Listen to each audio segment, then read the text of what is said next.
I'm Dr. Tracy Stecker, and welcome to the Choosing Help podcast. Choosing Help presents conversations about courage, connection, and the transformative power of asking for support. Through candid discussions, expert insights, and real world stories, this podcast breaks down stigma and opens doors to understanding. Join our community committed to compassion and courage, because when we choose help, we choose life. Welcome to Choosing Help.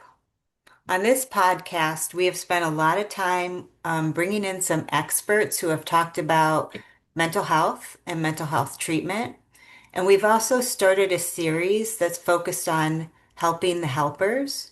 And today we're going to be talking about how to talk to a loved one who might need help, who is otherwise resisting getting that help. In my book, Choosing Help, this book focuses on various types of resistance to getting treatment if you need treatment. So, for example, some people say stigma, they wouldn't want anybody to know. Some people say, I can handle it on my own. This book goes through various ways you can have that type of conversation. And then I also have a chapter that focuses on how to talk to a loved one about getting help. So it's essentially the do's, suggestions of the do's and the don'ts. And there are four do's and four don'ts, and four goes and four no goes. So we can talk about those do's and don'ts today. I brought a group of very, very dear women to have this conversation with me today.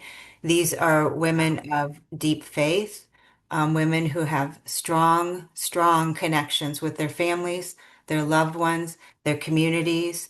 I have various people in the medical field on this panel, strong business leaders on this panel, and one badass Marine on this panel. And so I thought, what a great group of women to bring in to have this conversation, how to tell a loved one, hey, can we talk about the fact that you might need help? And during this conversation, we'll hopefully hit on the four do's and the four don'ts. Angie, you made a face. I'll probably hit all the don'ts. Well, I was just thinking that it seems like we should have read the chapter before we showed up, right? I know, right? Well, I can go through the four do's and the four don'ts very briefly if you'd like, or we can just talk about, a time any of you maybe had a friend who needed help or a loved one. It might be a parent or an uncle or an aunt or a child who needed help. And then how you broach that. What for you were the do's and the don'ts? What kinds of things were important to you? That's You great. better tell us the don'ts before we start talking. All right, I'm going to do that. I'm going to do the do's first. They're very quick. Do approach the conversation with empathy. Don't just think about your own point of view and how you're perceiving it, but maybe how they might be perceiving their own self and what's going on for them. So one is have empathy. Two is be respectful of that human. Three is be genuine to yourself. There are, like I said, a bunch of very dear women, even on this call, this podcast today. We all have very different personalities, and how we might approach that conversation might be a little bit different. Be genuine to yourself, be true to you. And then the fourth one is actually very, very important. It's active listening. And that is the process of hearing what they might say with your ears first. You hear the words, you use your brain to process what you just heard, and then you use your mouth to confirm that you just heard what you heard. So, not to respond to what they said, but actually to confirm that you just heard what you heard.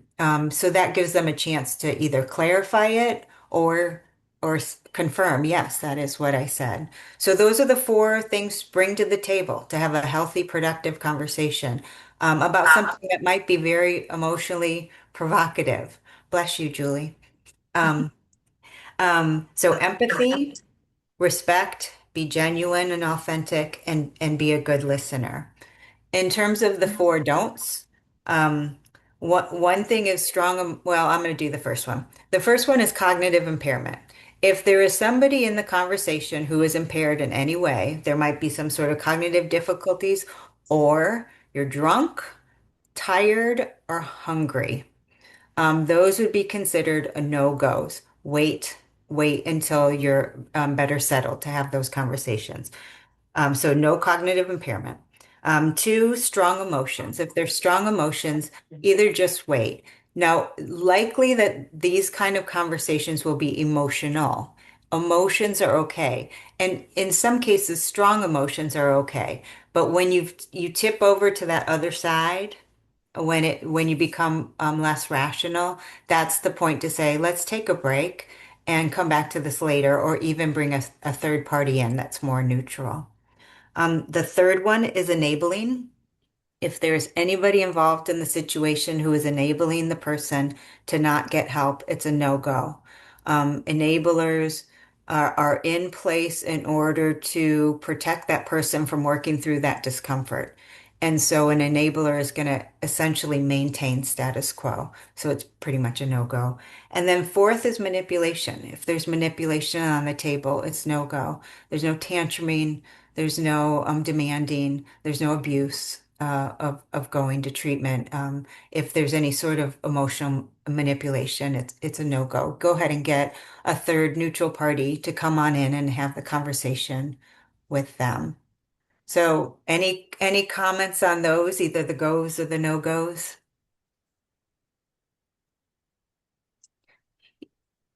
Yeah, I would say for me in the past it's been about timing. Like I'm not naturally patient, and the idea of you waiting for the right time, the right space, like remembering the end, like what you want to accomplish, right? You're trying to actually help and support. And so when you feel like having the conversation may not be the right time to have that conversation. And I think that in the past has been a challenge for me. One thing that you said that really stood out to me was the idea that an enabler was in place too. And I guess I've never thought about it that way. And I don't know that, do enablers think that way? Or is it just something that they do without understanding what they're doing in terms of hurting somebody that they love? Yeah, I think enablers and enabling is a whole, I mean, we could have several podcasts on just that dynamic. But essentially what I don't believe it's intentional. It's intentional that they're trying to keep somebody in a certain space. Um, However, it is exactly the result. So, for example, I'll just use a general example. If you have a child who's struggling with their math homework, and they're sitting at the table and they're very distraught. I don't get it. I don't get it. And the mom comes in and they say, let me do it for you. Let me help you. Let me do it for you. And then the pattern starts, because it's always a pattern. It's never just a one off. It's a pattern starts of whenever the child becomes uncomfortable, the mother comes in and does either for them or helps them do it. That child never learns how to manage their own discomfort or work through learning something that's hard to learn for them. They always kind of expect somebody to swoop in, and that dynamic can get very, very easily set, very hard to break. And so, my advice would be, if in those dynamics, which happen all over the place, both people probably do need to get support individually. That's great. Thank you.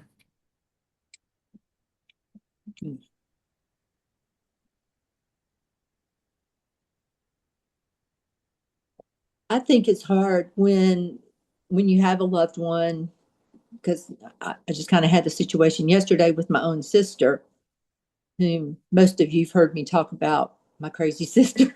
But anyways, um, her daughter's one of these enabling parents who just pretty much lets their children do whatever they want. And the oldest one snuck out at 4 yesterday morning, got another little girl. They disappeared, and it just became this big thing. And I just really kind of had to have a hard conversation with her last night and said, look, you're here to be a parent, not their friend. And that's a hard conversation when you love someone and you're not wanting to hurt their feelings. And that's where my personality is, I don't want to hurt anybody, And so therefore sometimes I don't say things that probably I should. And there's a hard balance to find between that. You want to be loving, you want to be respectful, you want to listen, but yet in your heart you're thinking, what are you doing? This is the fifth time this child has done this, and this other mom of this little girl is frantic on Facebook trying to find her daughter with this 14-year-old kid who keeps sneaking out and doing the same thing over and over. So that's my problem, is being loving and gentle, but yet saying the right thing is hard when it comes to enabling. Yeah, I agree. It kind of makes me think of what Chris said about timing. Yeah. And I think all of us have been in the situation where somebody might have been coming to us in some sort of stressful situation. And then we have the thought, this person might need some help. Um, are they getting help? Maybe that's the first question. Are you getting any help for this situation? And if the answer is no, and I'm not going to, then you get to have the thought with yourself, is it the right time to broach this conversation? What are your thoughts about getting help? Um, what might be keeping you from getting help? It does sound like your sister, Angie, um, is she feeling stress from the situation? Is she feeling like she's got it under control, or is she feeling like she needs help? I think she's pretty much given up. You know, this is my, I think her thought pattern is, this is my daughter. My daughter messes up all the time. I'm tired. I don't want to deal with it anymore. It's her problem, kind of deal. But then, when I get I get it secondhand from my daughter sending me a screenshot of this poor mother frantic, and I'm like, I want to fix this situation. And then I called my sister. I said, this is your child. You need to be firm and loving and say, hey, your child is 13 years old. You cannot allow this. And their thing is, well, he keeps doing it. So, what can I do? So, I'm caught in a dilemma because she not only has, yeah, right. She not only has this child, but she has three others. And the youngest is 8 months old that she pawns off on everybody. It's like she tries to act like she's mother of the year, but yet she's not doing really what it takes for her children to be safe and feel loved. But anyways, that's a long story. I think I'm going to buy this book and I'm going to get this book, Tracy, and send it to her. There's a chapter on for the people who say, I don't need help. I'm good. I got it under control. It's interesting because they are usually, not always, but usually the ones who are in the most distress. Mm-hmm. Their list of problem areas is quite long. Mm-hmm. And yet when you ask them what their thoughts are on getting help, they'll say, I don't need help. I'm good. Yeah. It's always been kind of interesting to me to Yeah. hear that thought come from people. But there is a chapter in here on how to broach the conversation with somebody who might need help, and they say, "No, I'm all good. I got it." Yeah. It's tough. You just brought a reflection to me, Angie. It's really interesting. Like professionally, I know not to tell somebody to do, but to ask, to your point about what's keeping you from getting help, et cetera, et cetera. But in my personal life, especially with kids, and you guys know my kid, Mm-hmm. um, it's hard not, it's hard to not default to what I know works. And instead, I think it's the emotion that causes me to like, but wait, I love you so much. This is so important. Let's go fast. Let's don't go slow, which is really Right. the wrong approach, I would think. Mm-hmm. Why is that so hard when it's somebody that you're close to and not hard at all when somebody's far away? Those strong emotions, yeah, it goes from your rational brain over to the emotional brain, and you're just not logical. Mm-hmm. But it is also about being able to manage discomfort. So life is pain, life is hard. Um, we live. We are all very blessed. We have all had lots of successes. And so Sometimes there's not anybody here who hasn't learned how to manage discomfort and have, really excellent coping skills. And and all of us have challenges that they just stump us, even us, right? We can manage a lot of things, but there are certain situations that come along and they stump us. I would say a lot of us, it might be with children. Um, you know, ex our experiences are not their experiences. Their experiences are different, and that can be really hard to come to terms with. Sandy, you unmuted. Yeah, I have a, it's interesting because like Angie said, I mean, she's kind of, distance from her sister. I have a family member who I'm walking on eggshells, and that's really not my nature. But I'm so scared for his mental health that, timing we talked about, but I know he needs help. Um, but I'm almost afraid to push him away. So I'm kind of struggling with timing. Um, Do you know, it's you a know? Do you know his thoughts about getting help? Do you know why he hasn't gone? No, he shuts down a lot. And I'm afraid that with my strong personality, if I start talking to him, he would shut down. And, we're just sort of now getting him back. Hmm. Um, he's getting out of a bad relationship. So, you know, it's eggshells right now. I just don't lose him again. Yeah. But he definitely shuts down. And I want to figure out a way to find out, you know, yeah, yeah. Mhm. Yeah. It's tough. It's very, very hard to see this. Yeah, stigma is one of the chapters. So, this has been my field, working with people who are resisting getting help. And a lot of people talk about stigma. They don't want people to know that they're struggling, even when they know people know that they're struggling. It's an Right. interesting phenomenon. You just don't want people to know that, to truly understand the depth of it. It can be so hard for somebody, especially members of the military, to um, to admit that they're the ones struggling. So members of the military and member people in the medical field, we don't like to talk about anything that's wrong with us. We're doing just fine. Thanks anyway. We're very competent, professional people. We don't have anything wrong. To even admit to ourselves that something might be wrong is very, very difficult to do. And so Yeah. there is a chapter on how to broach that idea, just that idea. And one of the things I just want to shout out is all of us love the underdog. Every movie that like just gets us all happy and joyful has an underdog that is overcome. All of us have trials and tribulations that we go through. And yet some of us like don't think of it that way. We don't think like part of our journey through life is to experience these challenges and to overcome them.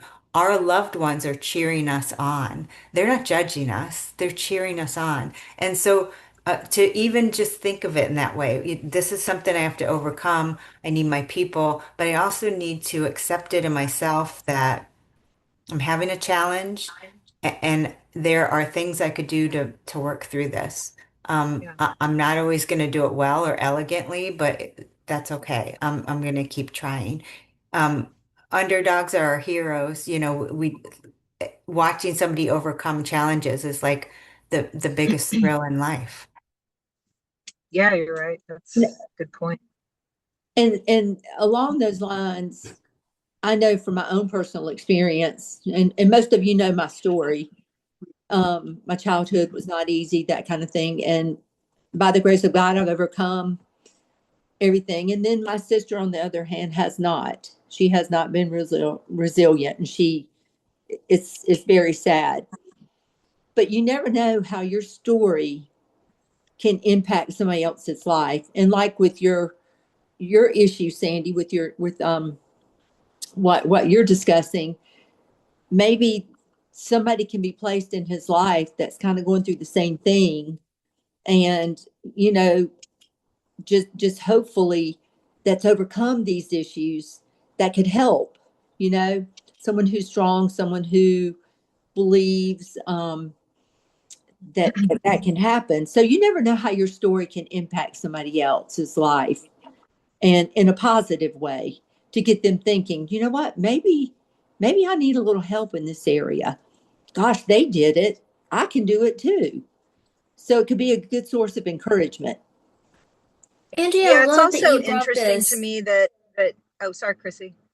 No, I was just gonna say thank you to Angie for bringing in the spiritual angle, right? I think that's another part of this is it's not in our control, right? Right. And there's a trust element there as a believer to, God, tell me how to show up. Where are your hands and feet in this situation? And really bypass those instincts that I know Sandy and I have. The rest of you seem pretty great at that stuff of just being really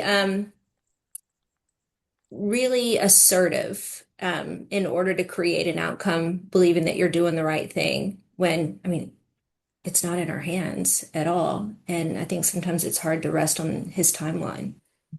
Well, and a lot of times, if that's, if you really can fool yourself into thinking that Jesus really has the wheel, those are the times when, he can come in and, you know, things look better, things look brighter, you're checking stuff off your list. And, you know, it's not false. It's not I don't mean fooled, but you guys know what I mean. Like when that's what you honestly have, all you have, I mean, that's enough, right? First of all, but eventually it's a day, a 24-hour period goes by and you're like, oh, things are better today.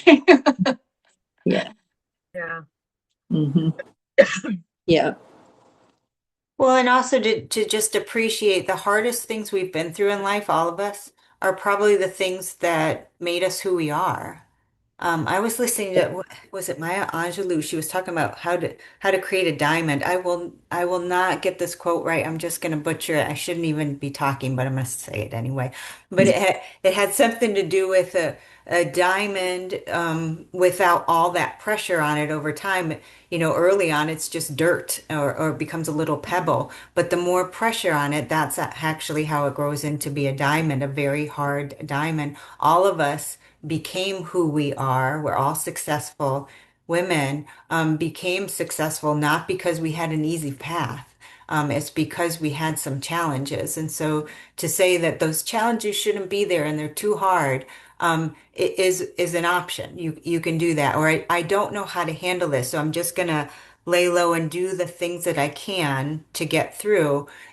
Always an option. Another option is to say,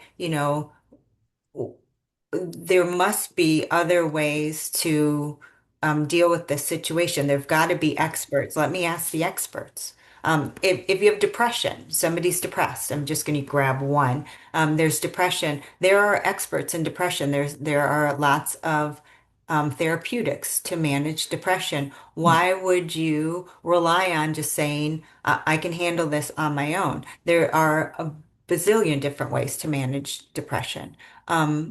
And some of them might work for one individual and some other ones might work for another one. That is okay. But to sit and say, I'm not depressed, um, I just don't want this to be happening to me, is probably not going to get you moving forward. So it is a matter of letting the cat out of the bag. Go ahead and have those hard conversations. Just remember the goes and the no-goes. Yeah. Love them where they are. I mean, Have them where they are. yeah, love them where they are, because we can't make them better ourselves. We can just love them, listen to them, be there for them, and, try to keep your trap shut when you need to, which is hard sometimes because you don't want to say the wrong thing. Just love them where they are. What is the wrong thing? Oh, I would never want to say something to someone that could push them over the edge to make the wrong decision. Like if someone's trying to make a really big decision in their life, say it's I don't know, taking a job. If they're happy where they are, but you think the grass is greener on the other side, I certainly wouldn't want to push them to the grass is greener on the other side, and then they move and they're miserable, that kind of thing. So that's where I kind of second guess myself sometimes, because I'm like, what if I give them the wrong advice? And I really try not to give a lot. I try to listen and love them where they are. Mm-hmm.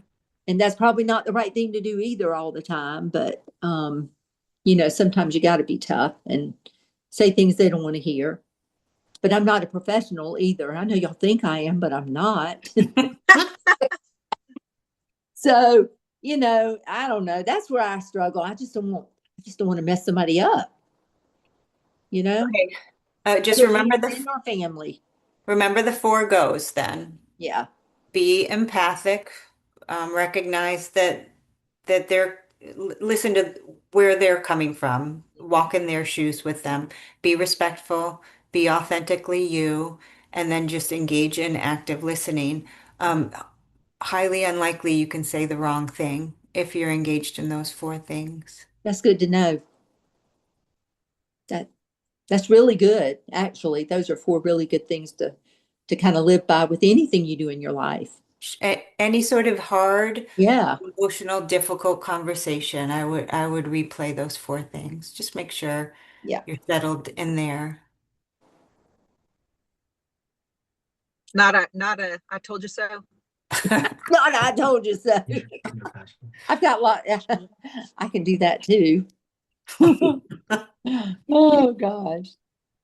One thing I found interesting about my situation is that my loved one found out that all the healthy people who have loved him his whole life obviously had to let him go for a while. It's his life, but we're right here, right like it always was. And that's been huge for him. I think he's actually shocked that people didn't judge and people didn't say, wait a minute, you got to work your way back in. It was just like nothing happened. Like, you're welcome back kind of thing. Right. And that was, I think, surprising for him, and it allowed him to be able to open up more and get back to the family and good stuff. But you're still a little hesitant to have another conversation with them about it. Is that I what you am said? scared. I am scared. Yeah. And I'm your I'm fear, actually I'm actually scared. Like I feel like, I just he's just freshly back and I just don't want to push him. your fear is like what Angie said, you'll say the wrong thing. Yeah. Mhm. And so remember those four things, even saying just that. I love you. I'm here to talk with you when you want to. I'm scared to say anything, but I want you to know if you want to talk about it, I'm willing to listen. So engage in Yeah. that listening. Um, and then you could also tell him that you have an urge to tell him what to do. And that he can let you know when you can do that or when you shouldn't. Yeah. Yeah. I like that. He might say, gosh, help me, tell me what to do. I have no idea. Yeah. Yeah. True. But the timing is key. You probably know in your gut, each person, if the timing's right or not, to Yeah. apply pressure. Right. Otherwise, just lower your expectations and be pleasantly surprised. That's good, Julie. I like it. That's really good. I think using I statements are really a good thing to do too. I hear you. I feel that you're sensing this. I understand where you're coming from, because I think sometimes that can draw people like, yeah, that's really kind of how I'm feeling right now. Sometimes people don't even know how they're feeling. And you can say, I think when they know, you know what, you feel the same way I do. gosh, I thought I was the only one that felt these feelings, you Mhm. know? And it's kind of nice when I know that our badass friend Sandy Thompson can be scared sometimes Mhm. because, we see her as something totally different. And, we all have the same feelings sometimes. And I think it's good to understand that, you know what? Sometimes we don't always feel that. And it's good to hear that, you know what? I'm glad you feel that way sometimes because I feel that way a lot. Mhm. So, I statements are important for sure. yeah. And I can't emphasize enough that active listening. I can't tell you how many times somebody has said to me the sentence, I am mad. And I will say back, because I heard it, my brain processed it, and then I wanted to confirm it. You're feeling mad? And they'll go, You know what? Yes, I am mad. And it's like, me saying it back to them allowed them to hear it and really register it in their own self, even though they were the ones that said it to me. So that active listening can be really powerful to confirm what they said. Sometimes if you say it back, you're really feeling mad, they'll go, okay, well, not mad, Mhm. just kind of irritated. They might clarify it, but sometimes they're like, yeah. Yeah, I really am mad. And then they feel heard. You've joined them on their journey. So, Yeah. so Sandy or Angie, in your personal experiences right now, engaging in that active listening with people who might, in their own ways, either not be willing or also feeling pretty fragile, really being on their journey with them in the conversation can be so, so powerful. Mhm. Yeah. Good food for thought. Yep. Chris, I couldn't tell if you were about to say something. No, I'm just really appreciative. And I keep coming back to the questioning thing, and I guess it's almost synonymous with active listening, right? Leading with questions and not solving, and just how hard that is. I'm stuck there, I think, is what I'm thinking, that it's really challenging. And I'm also wondering, it's kind of interesting, like in terms of doing the wrong thing, Mhm. like how do you even assess that? Is it the questions? Is it listening? Is it intuition? Is it ask, like how do you figure out, like, is it okay for me to solve, or is that the worst thing I could do right now? Yeah. I mean, it's a great question because the only way we know the answer to that question is to check in with that person. Did what I do, was that conversation helpful to you? Um, you can ask them then and you can ask them later. Was it something you wanted? Was it something you felt free to engage in? Was it helpful to you? Did you want me to not engage in that? Please let me know. I think, respecting the person enough to also um, have power in even just a discussion is really, really important. Because I do think when, especially if you're perceived as a very successful person, if you have something to say, people tend to listen. And it can be easy to forget that just because you've had success here or there doesn't mean that we have all the answers for all the questions. Most of the time, we're all learning the same, even in the areas that we were successful. So allowing them to have the success or allowing them to have reflections on even a conversation. Hey, can I talk to you? At any point, if you're done with the conversation, let me know. If this is making you uncomfortable, let me know.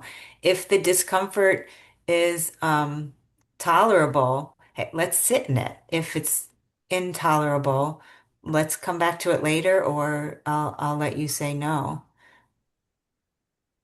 It does get into the boundaries though. If this relationship is hurtful to you in some sort of way, then it might be important to get help for yourself.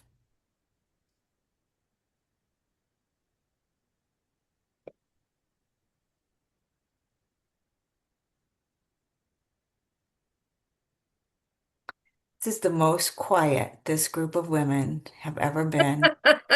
No, because we're on TV. TV. We're on TV.